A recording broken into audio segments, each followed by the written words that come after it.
Mi casa no es un refugio para indigentes, mamá. Estás arruinando mi alfombra importada con tu lodo. Esas fueron las últimas palabras que escuché de mi propia sangre antes de que la pesada puerta de caoba se cerrara de golpe en mi cara. El reloj marcaba las 3 de la madrugada. El agua helada de la tormenta me golpeaba el rostro, pero el verdadero frío lo sentía en el pecho. A mis 62 años, estaba parada en la calle, empapada hasta los huesos, frente a la mansión de lujo de mi hija Camila y su esposo Adrián. Detrás de mí, a kilómetros de distancia, mi huerta de aguacates, el esfuerzo de 40 años de mi vida, todavía humeaba reducida a cenizas. Lo había perdido absolutamente todo en un incendio hace apenas unas horas. ¿Alguna vez la persona a la que le diste la vida te ha dado la espalda cuando más la necesitabas al perderlo todo? Por favor, escríbelo en los comentarios. Necesito saber que no soy la única madre que ha sentido este nivel de traición, que no estoy sola en este dolor inmenso. Yo no tenía a dónde ir ni un peso en la bolsa. Mi propia hija me miró con profundo asco, como si yo fuera una mancha en su vecindario exclusivo. Con las manos temblorosas por el frío y el llanto, metí la mano en el bolsillo húmedo de mi suéter. Saqué una tarjeta de presentación vieja, arrugada y casi borrada por el tiempo. Pertenecía a Mateo, el niño huérfano y hambriento que recogí de la calle hace 25 años. Sin saber si se acordaría de esta vieja campesina, con el corazón roto, marqué el número. Mientras escuchaba el tono de llamada en el teléfono, con el agua helada de la tormenta escurriendo por mi cara, mi mente viajó de golpe 25 años atrás. En ese entonces, yo era una viuda joven que dejaba la vida entera y el sudor en su pequeña huerta de aguacates. Trabajaba de sol a sol, con las manos agrietadas por la tierra y el cansancio marcado en la espalda, solo para asegurarme de darle un plato de comida y un techo a mi única hija biológica, Camila. Ella tenía apenas 7 años, pero desde esa edad ya mostraba un desprecio inexplicable por la vida humilde que nos había tocado. Siempre miraba con envidia los zapatos de otras niñas y se quejaba con amargura de nuestra pobreza.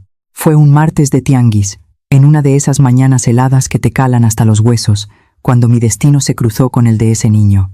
Yo estaba acomodando mis guacales de aguacate para empezar a vender, cuando sentí una mirada pesada clavada en mi puesto. Al voltear, vi a un niño de unos 9 años.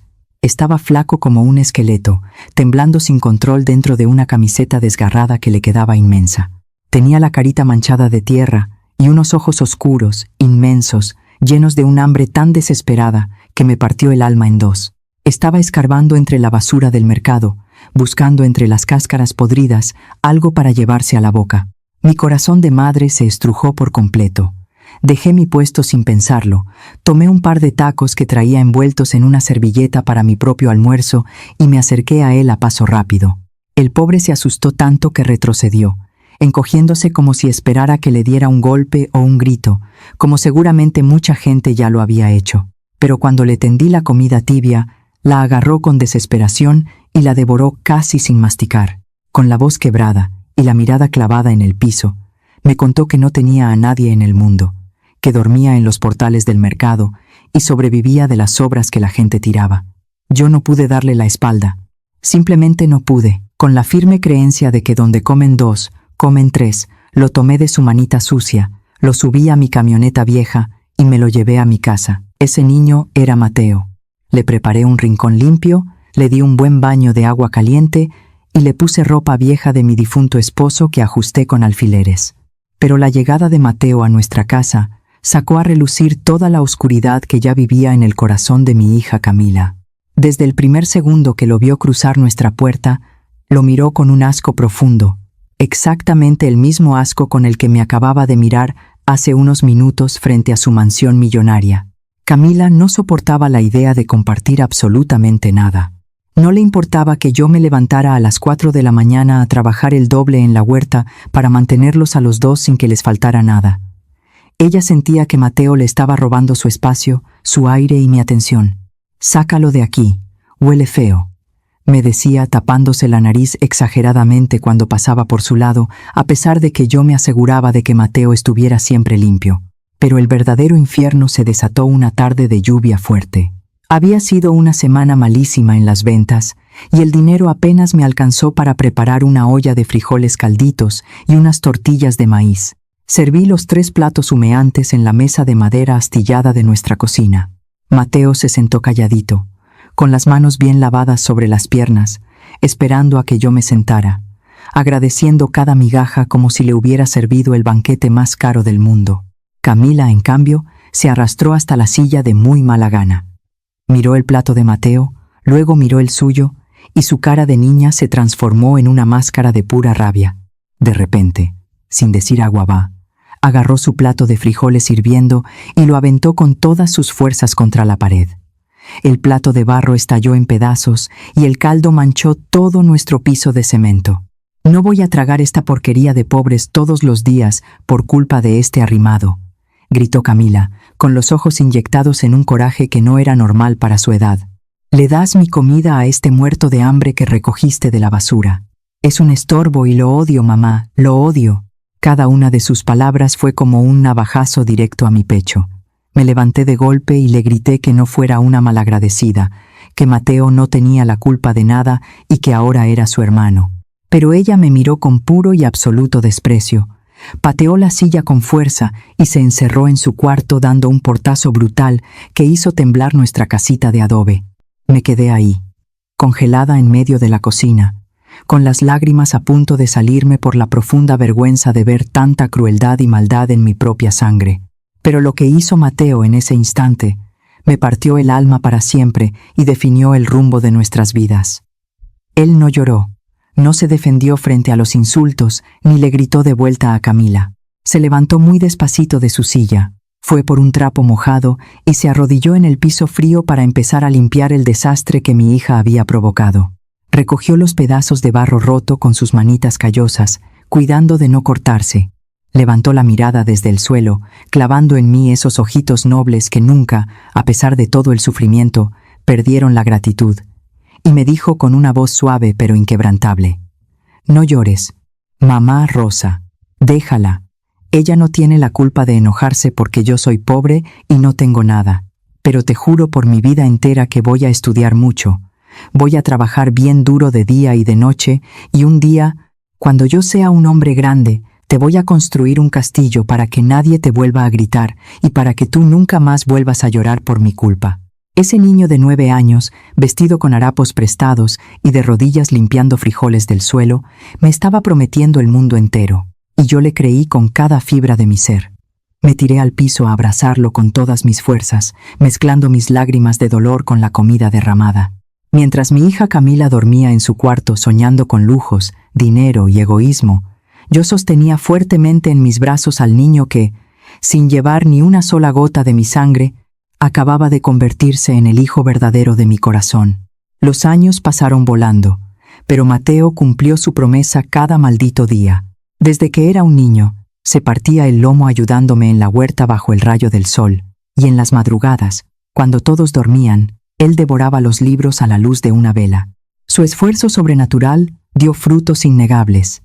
A los 18 años, con el mejor promedio del estado, se ganó una beca completa para estudiar finanzas en una de las universidades más prestigiosas de la capital.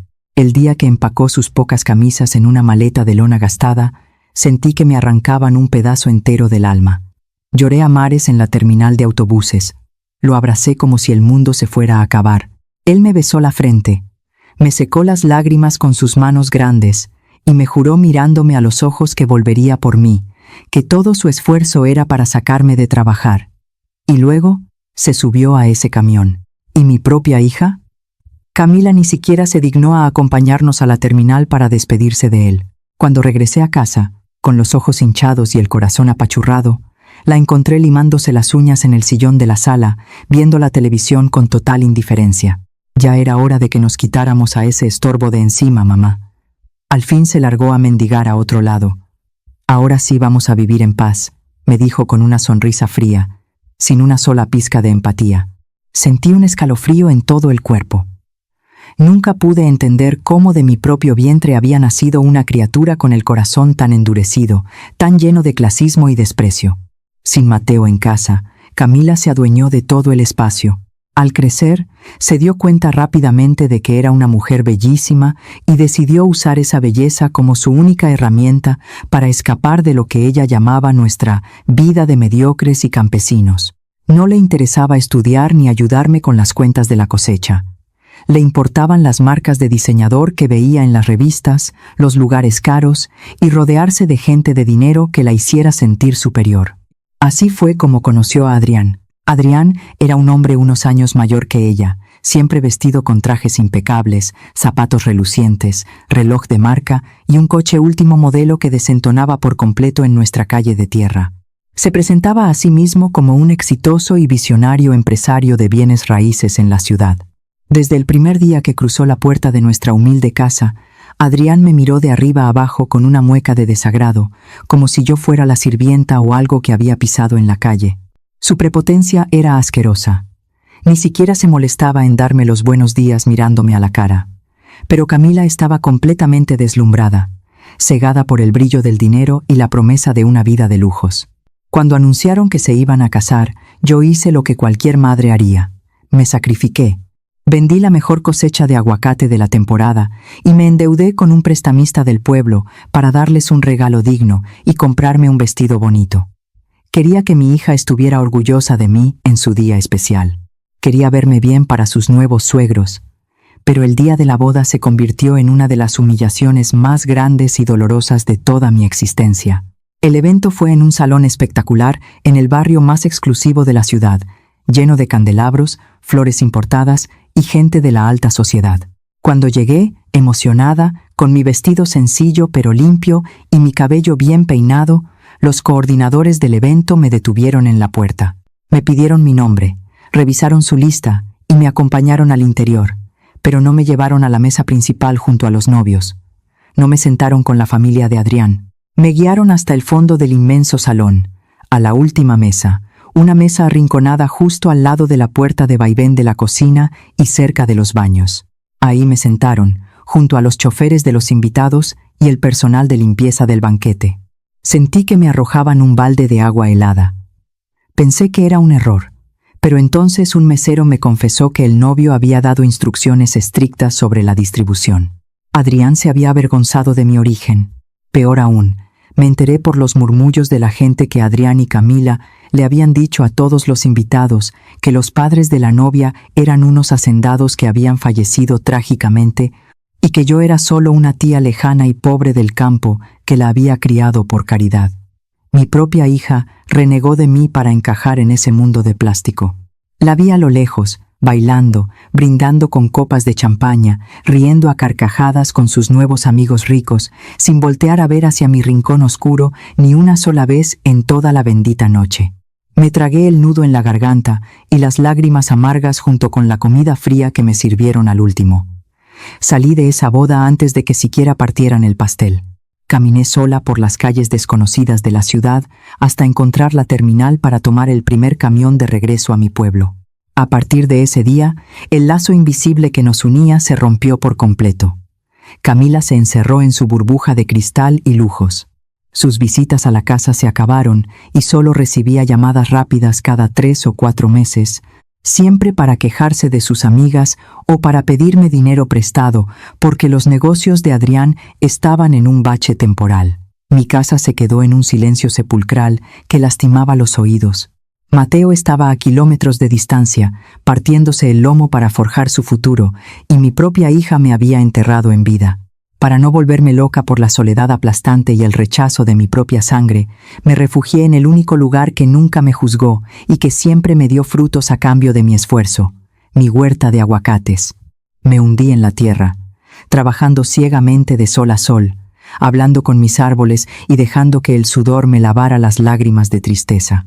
Lo que yo no sabía en ese momento, mientras cuidaba mis cosechas con tanto amor y ceguera, era que mi propio yerno estaba afilando un cuchillo por la espalda, preparando el terreno para arrebatarme de la forma más cruel lo único que me mantenía en pie. Mi huerta de aguacates era mi refugio seguro, mi vida entera y mi mayor orgullo. Durante años, esa tierra noble me había dado frutos hermosos y abundantes sin pedirme más que mi sudor, mis madrugadas y mi cariño. Pero de repente, de un mes para otro, Como si alguien me hubiera echado una maldición muy oscura, todo empezó a desmoronarse pedazo a pedazo. Primero fue el sistema de riego automático. Una mañana llegué antes de que saliera el sol y la bomba de agua principal, que me había costado años de ahorros y sacrificios, estaba completamente quemada. Los cables parecían haber sido arrancados o manipulados, pero en mi inocencia de mujer de campo pensé que había sido algún animal del monte o un cortocircuito por las fuertes lluvias de la temporada. Una semana después, una plaga extraña y muy agresiva que nunca en 40 años había visto en esta zona de Michoacán, atacó mis mejores árboles. Las hojas se secaban de la noche a la mañana y los aguacates caían podridos antes de madurar. Estaba desesperada, viendo cómo perdía la cosecha más grande del año frente a mis propios ojos. Y para rematar esta racha de terror, me llegó un citatorio del ayuntamiento diciendo que había problemas legales repentinos con los linderos y las escrituras de mis tierras y que debía pagar multas altísimas si no quería que me embargaran el rancho. Yo ya no dormía. Me pasaba las madrugadas enteras llorando sentada en la silla de madera de mi cocina, haciendo cuentas en servilletas de papel a la luz de un foco amarillento. Por más que sumaba y restaba, me daba cuenta de que los ahorros de toda mi vida no me iban a alcanzar para arreglar la bomba, curar los árboles enfermos y pagar los abogados del municipio.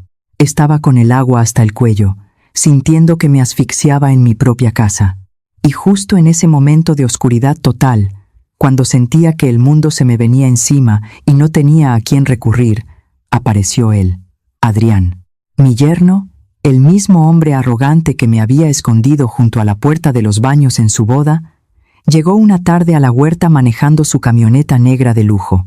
Se bajó con una sonrisa comprensiva que nunca le había visto, usando uno de sus trajes impecables que contrastaban violentamente con la tierra suelta de mi rancho.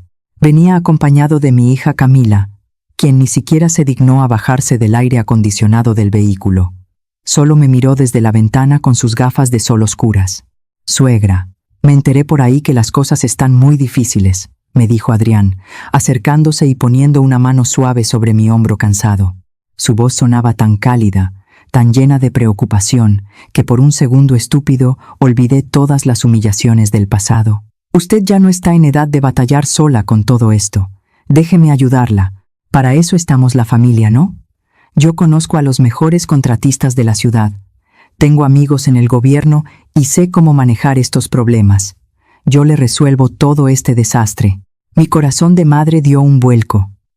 Ver a mi yerno ahí, ofreciéndome la mano después de tantos años de frialdad y desprecio, me conmovió hasta las lágrimas. Pensé que el matrimonio lo había cambiado, o peor aún, creí que mi hija Camila le había rogado que viniera a rescatarme. Fui una ingenua. En mi profunda desesperación, caí redondita en su trampa. A los pocos días, Adrián trajo a sus supuestos expertos. Eran hombres de miradas esquivas que hablaban muy rápido, usando palabras técnicas y rimbombantes que me mareaban. Unos técnicos instalaron una bomba de agua nueva que, según Adrián, era de última tecnología. Luego trajo a un ingeniero agrónomo que roció unos químicos carísimos para la plaga. Y finalmente, apareció en mi sala con un hombre de traje gris que me presentó como su corredor de seguros de máxima confianza. «Suegra, con todo lo que está pasando, usted no puede tener la huerta desprotegida», me explicó Adrián, mientras abría un portafolio de cuero elegante sobre mi mesa gastada. «Este nuevo seguro le va a cubrir cualquier desastre. Incendios, plagas, robos, y para que no se presione, yo mismo me encargué de negociarle un préstamo con una financiera amiga para pagar todas estas reparaciones urgentes y los trámites del municipio. Usted no se preocupe por el dinero ahora, la huerta lo va a pagar sola con la próxima gran cosecha». Sacó un montón de papeles con letras chiquititas, llenos de términos legales y números que una mujer como yo jamás iba a entender. Mis ojos, ya cansados por la edad, apenas y podían enfocar las hojas. Traté de leer la primera página, pero Adrián me interrumpió suavemente, ofreciéndome su pluma de oro. «Tranquila, suegra. Yo ya revisé cada coma y cada punto. Todo está a su favor. Confíe en mí. Yo jamás dejaría que le hicieran trampa a la madre de mi esposa. Solo firme aquí, aquí y en esta otra hoja al reverso». Yo estaba agotada físicamente, con los nervios destrozados, y sentía tanto agradecimiento porque mi familia por fin me estaba apoyando que no dudé ni un segundo. Agarré la pluma y firmé todo. Firmé pagarés. Firmé la nueva póliza de seguro. Firmé contratos de reparación. No leí ni un solo párrafo. ¿Cómo iba a desconfiar del esposo de mi propia sangre? Hoy, recordando ese día, me doy de topes contra la pared.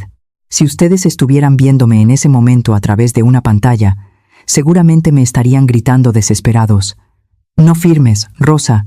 No seas tonta. Lee lo que estás firmando. Pero el amor y la necesidad de sentirte apoyada te vuelven completamente ciega. Yo no sabía que los costos de esas reparaciones estaban inflados al triple de su valor real. No sabía que el seguro que me estaban ensartando tenía cláusulas escondidas diseñadas para no pagarme un centavo. Y mucho menos sabía que esos papeles que firmé le daban a Adrián el control casi total de mis decisiones financieras. Él me sonrió amablemente mientras guardaba los papeles firmados en su portafolio, me dio un abrazo frío y se marchó en su camioneta. Yo me quedé en la puerta, suspirando aliviada, creyendo que había salvado el patrimonio de toda mi vida, cuando en realidad acababa de poner mi cabeza en la guillotina y les había entregado la soga con la que me iban a ahorcar. Eran apenas las 3 de la madrugada, cuando me despertó un ruido extraño, como el rugido sordo de un animal gigante devorando madera seca. Al principio, en medio de mi sueño cansado, pensé que era una pesadilla pesada, de esas que te dejan el pecho apretado y sin respiración. Pero entonces el olor me golpeó de lleno. Humo. Un humo espeso, negro, amargo y asfixiante, que ya se estaba colando por debajo de la rendija de la puerta de mi cuarto. Me levanté de un salto, con el corazón latiéndome desbocado en la garganta, y al abrir la puerta principal de mi casita, me topé de frente con el mismísimo infierno en la tierra. Mi huerta, mis hermosos y frondosos árboles de aguacate que yo misma había plantado con mis propias manos, regado con mi sudor y cuidado durante 40 años, estaban envueltos en llamas altísimas que iluminaban la madrugada de un rojo sangriento y aterrador. El fuego devoraba las ramas con una violencia despiadada, crujiendo y escupiendo chispas hacia el cielo. El calor era tan intenso que me quemaba la cara desde la distancia. Quise correr, agarrar una manguera, cubetas de agua, costales de tierra, lo que fuera, pero era inútil.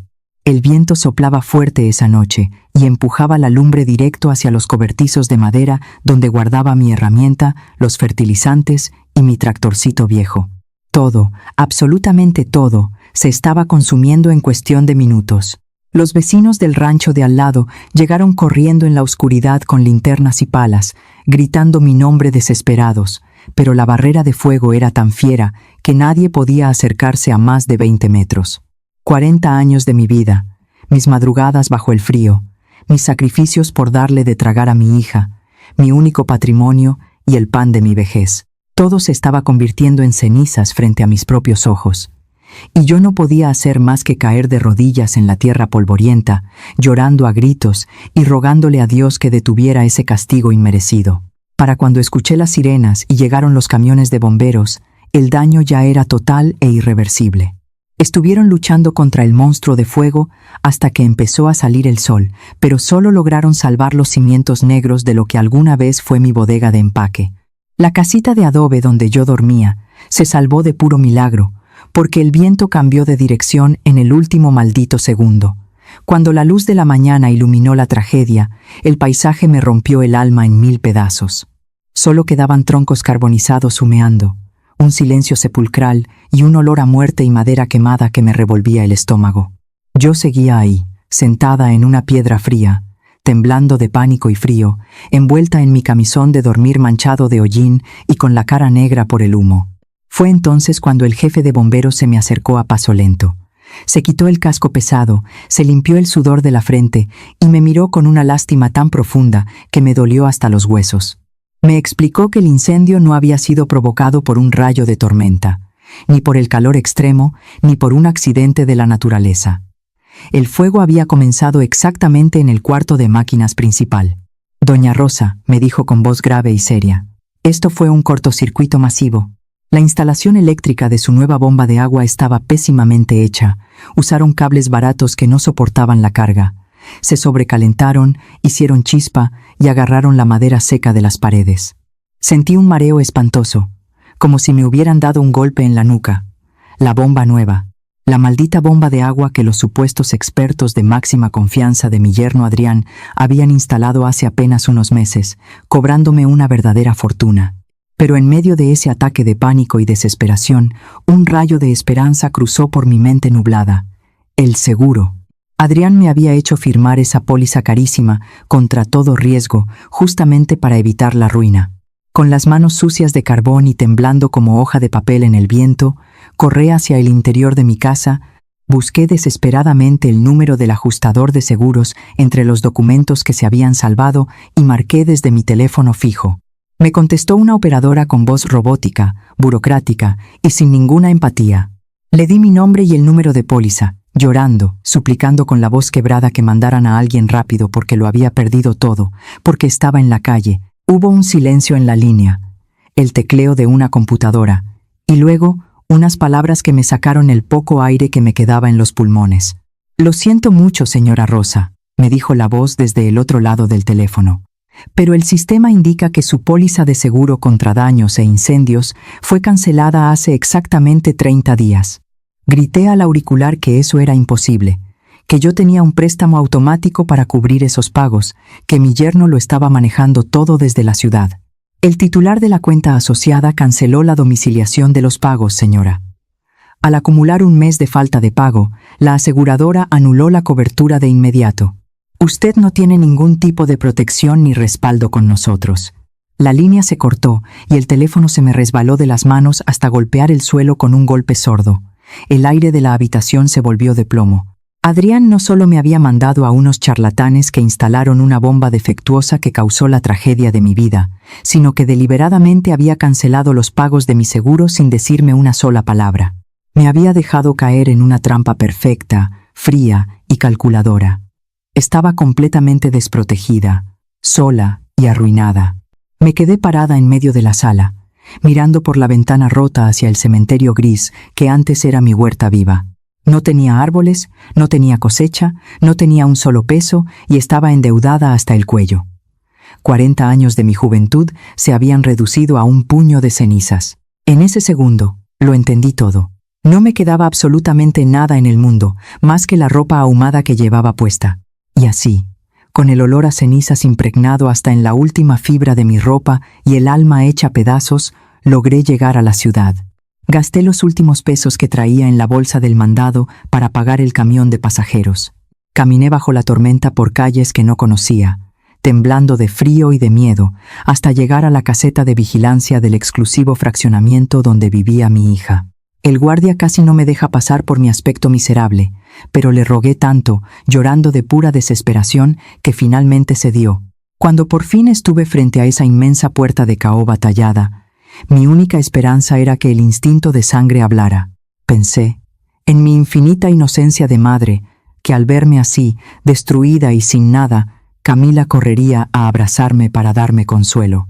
Toqué el timbre con las manos congeladas, apenas sintiendo mis propios dedos. Escuché pasos adentro y, finalmente, la puerta se abrió. Ahí estaba Adrián, envuelto en una bata de seda carísima, frotándose los ojos con fastidio. Al verme, su expresión no fue de susto ni de preocupación. Su cara se deformó inmediatamente en una mueca de absoluto desprecio. Le conté a trompicones lo del incendio. Le dije que la huerta se había hecho humo, que el seguro había sido cancelado, que no tenía a dónde ir, esperando que al menos me dejara pasar al pasillo para protegerme de la lluvia. Pero Adrián soltó una carcajada seca, carente de cualquier rastro de humanidad. «Ah, con que se quemó la huerta», dijo cruzándose de brazos, bloqueando la entrada con su cuerpo para asegurarse de que yo no diera un paso más. «Mire, suegra, yo no tengo la culpa de su incompetencia para manejar un rancho. Usted siempre ha sido una vieja limosnera, una aprovechada que nada más está viendo qué nos puede sacar. ¿Cree que porque le pasó un accidente por su propio descuido, ya tiene derecho a venir a invadir mi casa en la madrugada?» Cada palabra era una bofetada directa a la cara. Yo buscaba desesperadamente a mi hija con la mirada por encima de su hombro, esperando que ella saliera a defenderme. Y entonces Camila bajó por las escaleras. Llevaba una pijama de diseñador impecable y el cabello perfectamente arreglado. Al verme empapada, escurriendo agua negra por el hollín sobre su piso de mármol brillante, no corrió hacia mí. Dio un paso hacia atrás, encogiendo los hombros como si yo fuera portadora de una enfermedad contagiosa. «Camila, mi niña», le supliqué con la voz rota, estirando una mano temblorosa hacia ella. Me quedé en la calle. Todo se hizo cenizas. «Por favor, te lo ruego, solo necesito un rincón en la sala, una cobija vieja para pasar la noche. Mi propia sangre, la niña a la que le di mi juventud, por la que dejé de comer tantas veces para que ella tuviera zapatos nuevos, me miró de arriba a abajo con una asquerosidad que nunca voy a poder borrar de mi memoria. Se cruzó de brazos, parándose firme junto a su esposo, formando un frente unido en mi contra. «Mamá, por Dios, mírame cómo vienes. Hueles a humo y a basura. Me vas a apestar toda la casa», dijo Camila con un tono de voz tan frío que helaba muchísimo más que la tormenta que caía a mis espaldas. «Esta es una zona residencial exclusiva. ¿Qué van a decir mis vecinos si te ven aquí afuera como una pordiosera? Mi casa no es un refugio para indigentes, mamá. Estás arruinando mi alfombra importada con tu lodo». Yo no podía creer lo que estaba escuchando. Pensé que era una pesadilla, que en cualquier momento iba a despertar sudando en mi camita de adobe en la huerta. «Soy tu madre», logré articular entre sollozos profundos, sintiendo que me faltaba el aire y que las piernas no me sostenían. «Yo te di la vida, Camila.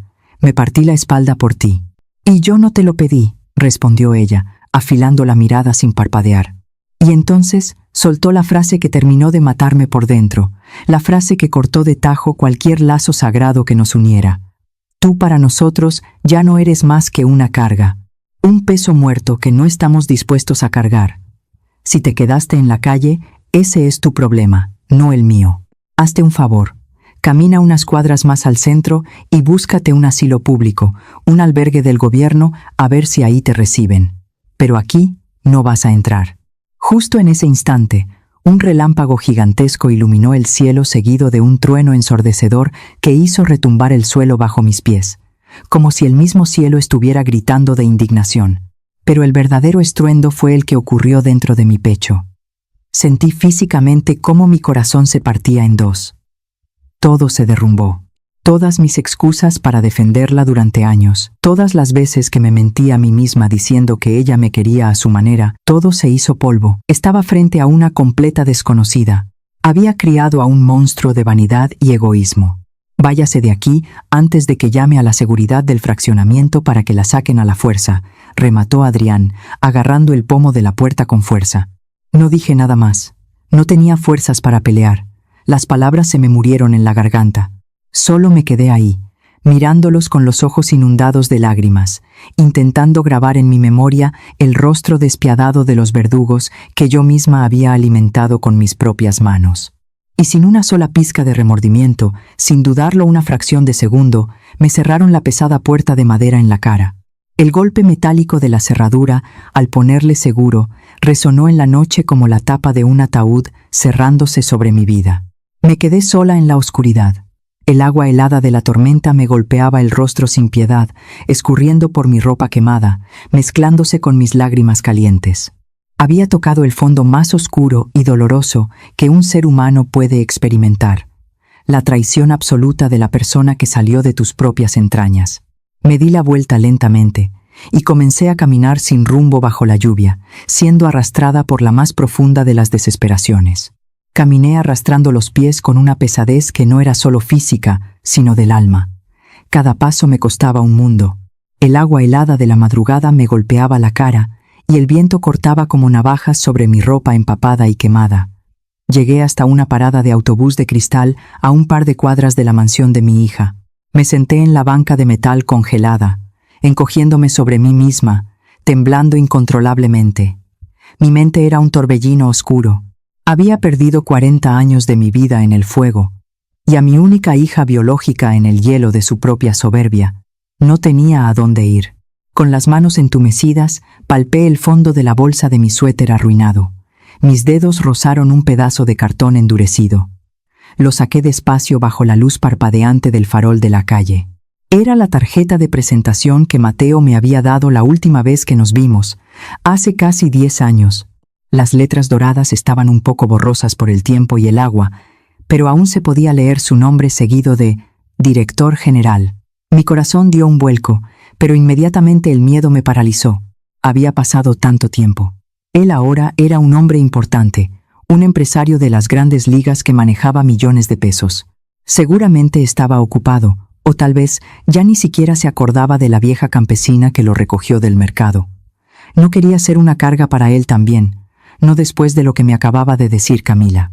Pero el frío era insoportable, y el miedo a morir de hipotermia en esa banqueta me empujó. Saqué mi teléfono celular, viejo y con la pantalla estrellada, rogando que tuviera batería. Marqué el número lentamente, tragándome las lágrimas. El teléfono sonó 1, 2, 3 veces. Estaba a punto de colgar, muerta de vergüenza, cuando la línea se abrió.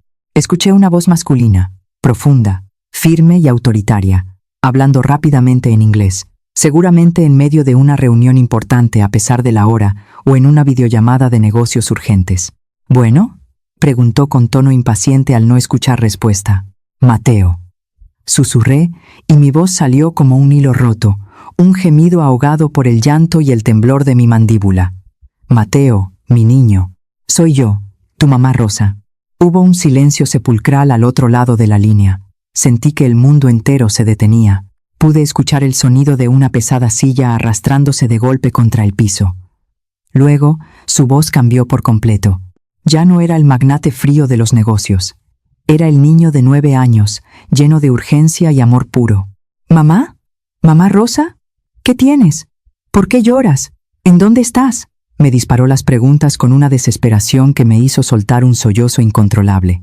Perdóname por molestarte a esta hora, mi niño. Es que se quemó la huerta. Lo perdí todo, Mateo. Fui a buscar a tu hermana, pero me corrió a la calle. Estoy bajo la lluvia, no tengo a dónde ir. Mándame tu ubicación ahora mismo al celular, gritó, y pude escuchar cómo daba órdenes urgentes a sus asistentes de fondo. Mamá, escúchame bien. No te muevas de ahí. Cuelga y mándame la ubicación. Voy por ti. Cancelen la junta directiva. Cancelen todo. Preparen las camionetas ya. Le escuché rugir antes de regresar a mí. Aguanta, mamá. Ya voy para allá. La llamada se cortó. Hice lo que me pidió con los dedos congelados. Me quedé abrazando mis rodillas, rezando, dudando si realmente alguien con tanto poder dejaría su mundo por una campesina arruinada. No pasaron ni 30 minutos cuando el silencio sepulcral de esa zona residencial exclusiva se rompió por completo. Un rugido potente de motores pesados hizo vibrar el agua de los charcos. Levanté la mirada cegada por unas luces altísimas. Eran 3 camionetas SUV negras, inmensas, último modelo y completamente blindadas. Entraron a la calle de Camila como un huracán, frenando de golpe frente a la parada de autobús y bloqueando por completo la avenida principal. Las luces intermitentes iluminaban la tormenta. Las alarmas de algunos coches vecinos se activaron. Las luces de las mansiones cercanas empezaron a encenderse una por una. La gente rica del fraccionamiento salía a sus ventanales, asustada y curiosa, asomándose para ver a quién venían a buscar. Las puertas de las camionetas se abrieron al unísono. Varios hombres de traje negro bajaron rápidamente, pero mis ojos solo se fijaron en la puerta trasera de la camioneta principal. De ahí bajó él. Llevaba un traje de diseñador gris impecable que gritaba poder, y zapatos carísimos que no dudaron en pisar los charcos de lodo. Un guardaespaldas corrió a abrirle un paraguas enorme, pero Mateo se lo arrebató de las manos y corrió hacia mí bajo el aguacero. Cuando llegó a la banca, tiró el paraguas al suelo sin importarle mojarse la ropa. Se dejó caer de rodillas en el concreto mojado justo frente a mí. Me miró la cara sucia de carbón, mi ropa quemada, mis labios morados por el frío, y sus ojos se llenaron de lágrimas furiosas. No le importó mi olor a humo, ni la suciedad, ni lo que pensaran los vecinos millonarios que nos miraban boquiabiertos. Me rodeó con sus brazos fuertes y me apretó contra su pecho con una fuerza que me devolvió el alma al cuerpo. Mamá, mamá, ya estoy aquí, ya estás a salvo. Perdóname por llegar tarde. Lloraba él, quitándose su saco de lana fina para envolvérmelo sobre los hombros, cubriendo mi ropa miserable con su éxito y su calor humano. Mientras me levantaba con cuidado, apoyada en su pecho, instintivamente volteé a mirar hacia la gran casa de Camila, que estaba a solo unos metros, y ahí estaban. A través del inmenso ventanal de su sala, vi a mi hija biológica y a Adrián. Estaban pegados al cristal, pálidos como un par de fantasmas, con los ojos desorbitados y la boca abierta. Seguramente habían salido al escuchar el ruido, esperando ver cómo la policía arrastraba a la indigente de su calle. Pero en lugar de eso, estaban viendo cómo la madre que acababan de tirar a la basura era rescatada, protegida y venerada por un empresario rodeado de un escuadrón, un hombre que irradiaba 1000 veces más poder y riqueza del que Adrián jamás soñaría tener en toda su miserable vida. El golpe de realidad en sus caras fue la primera chispa de justicia divina. Mateo siguió mi mirada y los vio en la ventana.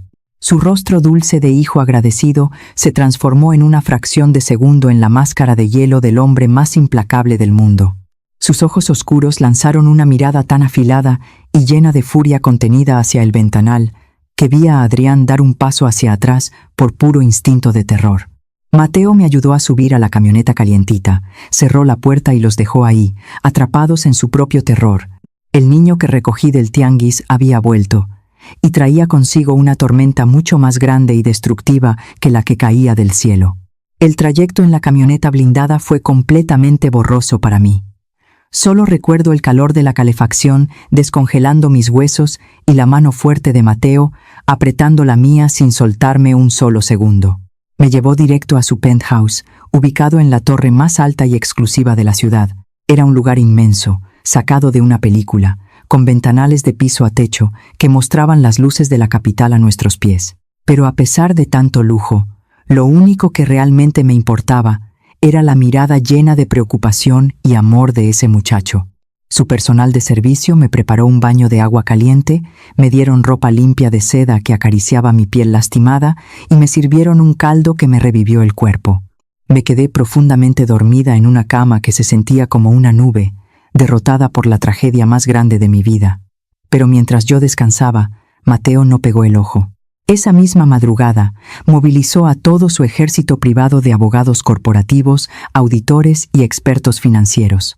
Iban a escarbar hasta debajo de la última piedra para entender cómo una mujer trabajadora y honesta como yo había terminado en la calle de la noche a la mañana.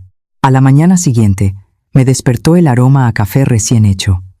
Me sentía físicamente más fuerte, pero con el alma todavía de luto, oliendo a cenizas. Mateo me estaba esperando en su despacho principal, una habitación gigantesca llena de monitores y carpetas sobre un escritorio de cristal. Su rostro ya no era el del hijo cariñoso que me abrazó bajo la tormenta. Tenía la mandíbula tensa, los ojos oscuros y fríos, y una expresión de furia contenida que me provocó un escalofrío. Me ofreció una taza de café, tomó mis manos entre las suyas y me pidió que me sentara y fuera fuerte, porque lo que estaba a punto de mostrarme iba a doler 1000 veces más que el mismísimo incendio.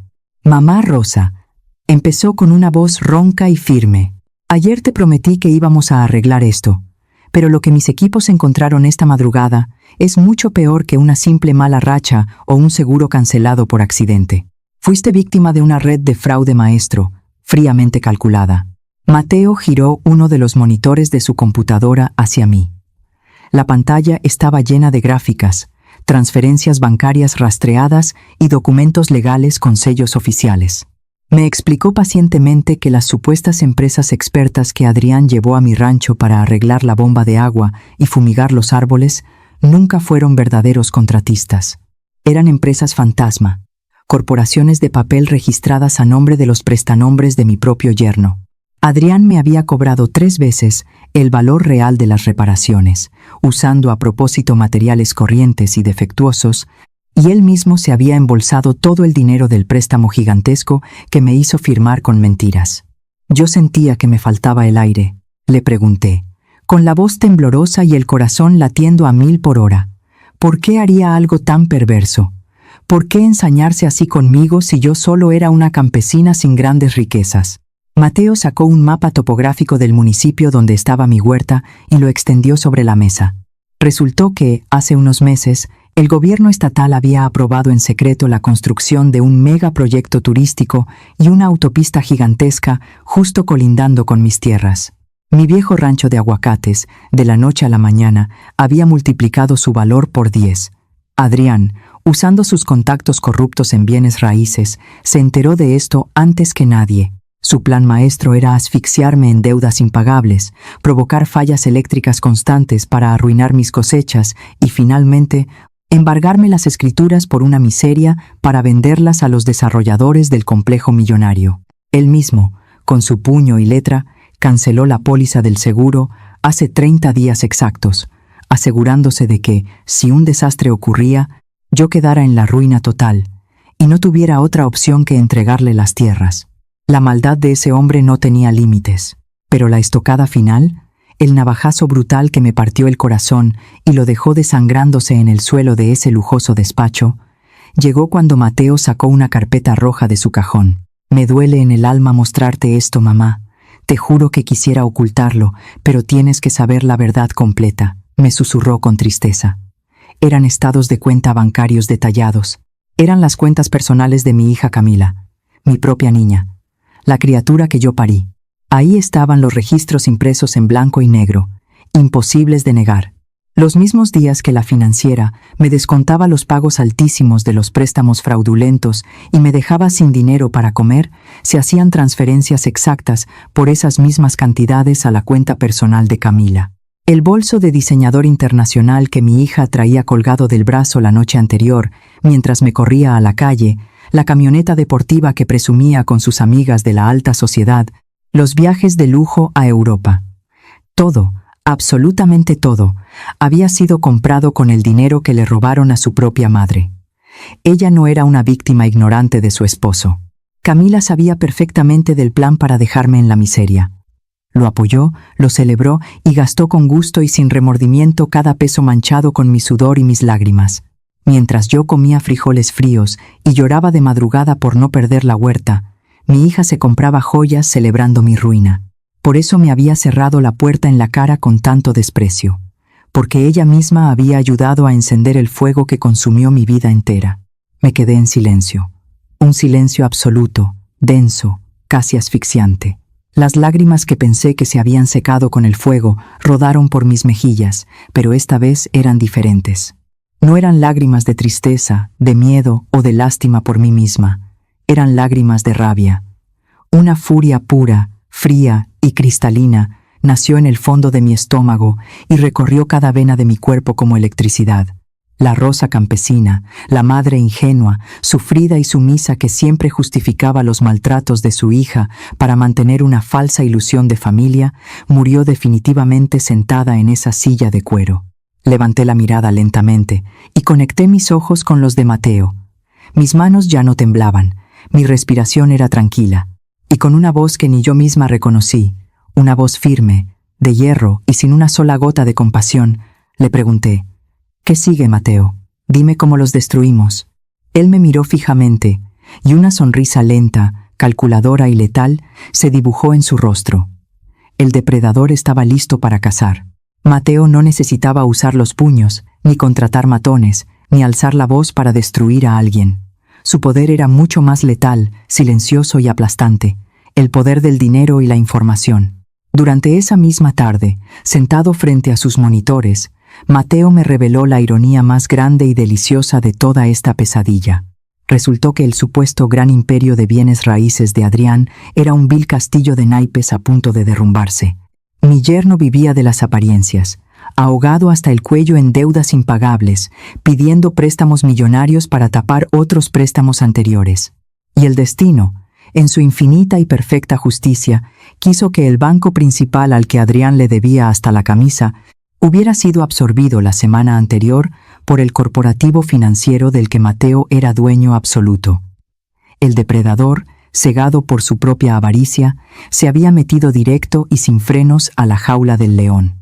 A la mañana siguiente, Adrián y Camila fueron citados de carácter urgente en la sede central del banco por un supuesto nuevo directivo para discutir el atraso crítico de sus pagos hipotecarios. Cuando las pesadas puertas de cristal de la sala de juntas del último piso se abrieron, la escena fue digna de enmarcarse. Adrián entró con su típico traje sastre, caminando con esa arrogancia insoportable que lo caracterizaba, seguido por Camila, quien lucía sus lentes de sol oscuros y el bolso carísimo comprado con las cenizas de mi ruina. Pero al levantar la vista y vernos sentados a Mateo y a mí en la cabecera de la inmensa mesa de caoba, ambos se quedaron completamente petrificados. El color se les escurrió de la cara en un solo segundo, como si hubieran visto a dos fantasmas. Adrián intentó balbucear algo, fingiendo una indignación que le temblaba en los labios. ¿Qué significa esto? Exijo hablar con el dueño del banco de inmediato, no con un... Yo soy el dueño de este banco, Adrián. Lo interrumpió Mateo con una voz tan fría, pesada y cortante que hizo eco en las altas paredes de cristal. Y tú estás parado en mi edificio, pisando mi alfombra y debiéndome millones. Mateo no les dio tiempo ni de tragar saliva. Tomó la carpeta roja gruesa que contenía toda la evidencia del fraude a mi huerta y la arrojó al centro de la mesa con un golpe seco. Les detalló, hoja por hoja, cada cuenta falsa, cada transferencia a nombre de Camila, cada firma que me hicieron falsificar con engaños y el reporte pericial exacto de cómo su gente provocó el cortocircuito que inició el incendio.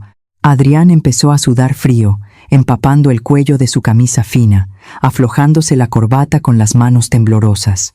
Camila se quitó los lentes de sol de golpe, con los ojos desorbitados, mirando a su esposo en busca de una salida milagrosa que ya no existía. Este es el trato, y no está sujeto a ninguna negociación, sentenció Mateo, apoyando las manos sobre la mesa e inclinándose hacia ellos como una sombra gigante e implacable. Me van a devolver hasta el último centavo que le robaron a mi madre, multiplicado por 3, para cubrir todos los daños materiales y morales. Tienen exactamente 48 horas para liquidar. Si a la cuenta le falta un solo peso, este expediente completo aterrizará en el escritorio de la Policía Federal. Pasarán los próximos 15 años de sus miserables vidas en una cárcel de máxima seguridad por fraude agravado, extorsión y asociación delictuosa. Y por supuesto, ejecutaré el embargo de su mansión de lujo esta misma tarde. No van a tener dónde caer muertos. El silencio que siguió fue absoluto, solo roto por la respiración agitada de Adrián, quien se dejó caer pesadamente en una de las sillas, completamente derrotado y mirando al vacío, sabiendo que no tenía absolutamente ninguna escapatoria.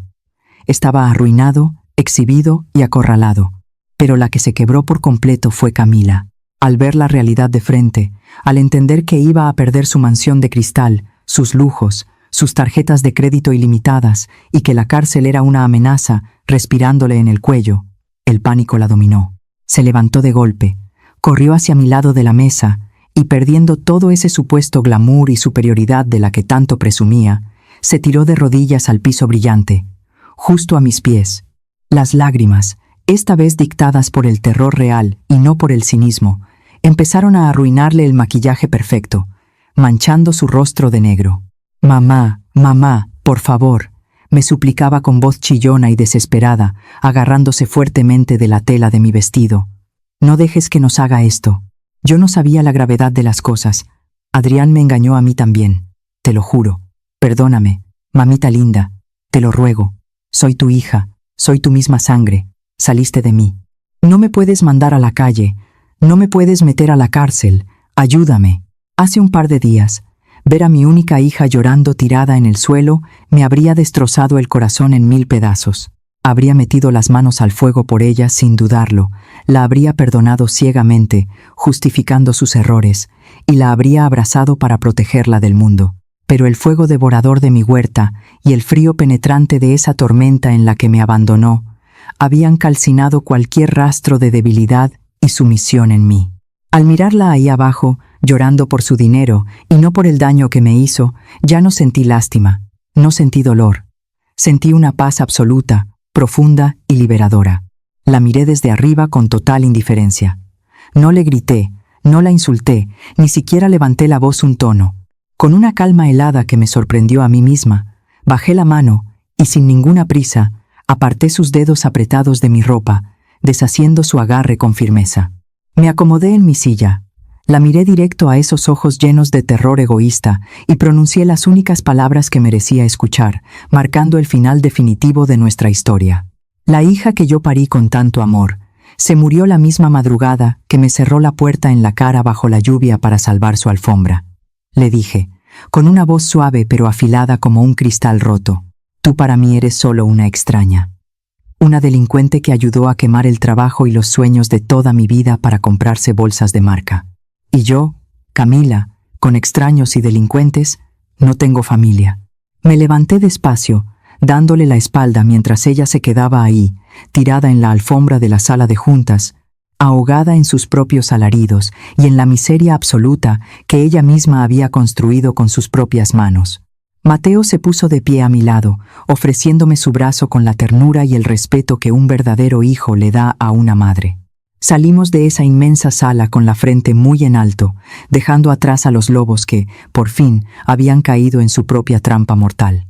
El karma los había alcanzado de frente, y la justicia, aunque a veces tarda, había llegado para cobrarles cada lágrima con intereses. Han pasado ya varios meses desde aquella mañana en la sala de juntas. Como bien dicen, el tiempo pone a cada quien en su lugar. Adrián y Camila lo perdieron absolutamente todo. El corporativo de Mateo ejecutó los embargos sin piedad.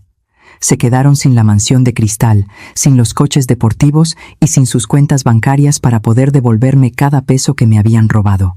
Hoy en día enfrentan un juicio larguísimo por fraude y evasión fiscal, y por lo que supe a través de algunos conocidos, tuvieron que mudarse a rentar un cuarto minúsculo con techo de lámina en uno de los barrios más marginados de la ciudad. El karma, tarde o temprano, siempre te cobra la factura. Por mi parte, la vida me regaló el amanecer más hermoso después de la tormenta. Mateo no solo me devolvió la paz, sino que me sorprendió comprándome un rancho precioso, mucho más grande, fértil y verde que el que perdí, con cientos de árboles de aguacate listos para florecer. Pero la verdadera alegría no es la tierra, sino el amor. Mi muchacho está a punto de casarse con una mujer maravillosa, noble y de un corazón inmenso. Hace unos días, se sentaron conmigo a tomar un café en el portal de la casa y me pidieron el regalo más grande que una madre puede recibir. Quieren que viva con ellos para que los ayude a criar y mimar a mis futuros nietos. Lloré, por supuesto que lloré, pero esta vez fueron lágrimas de pura felicidad. Aprendí a la mala, a base de fuego y lágrimas, que la verdadera familia no siempre es la que comparte tu misma sangre, sino la que se queda a tu lado, sosteniendo tu mano y dándote su calor cuando tu mundo entero se está incendiando. Mi historia cierra aquí, pero sé perfectamente que allá afuera hay muchas madres, muchos padres y abuelos sufriendo en silencio el desprecio, el abandono y la indiferencia de quienes más aman. Si este relato logró tocar un pedacito de tu corazón, te pido humildemente que me regales un me gusta y te suscribas al canal. Para mí, cada uno de sus apoyos es como recibir un abrazo cálido y virtual que me llena el alma. Y si estás totalmente de acuerdo en que la lealtad, la gratitud y el amor verdadero valen 1000 veces más que llevar el mismo apellido, por favor, escribe la palabra familia en los comentarios. Los estaré leyendo a todos. Gracias por escucharme, por acompañarme en este desahogo y por recordarme que, después de la peor tormenta y las cenizas más oscuras, siempre vuelve a salir el sol.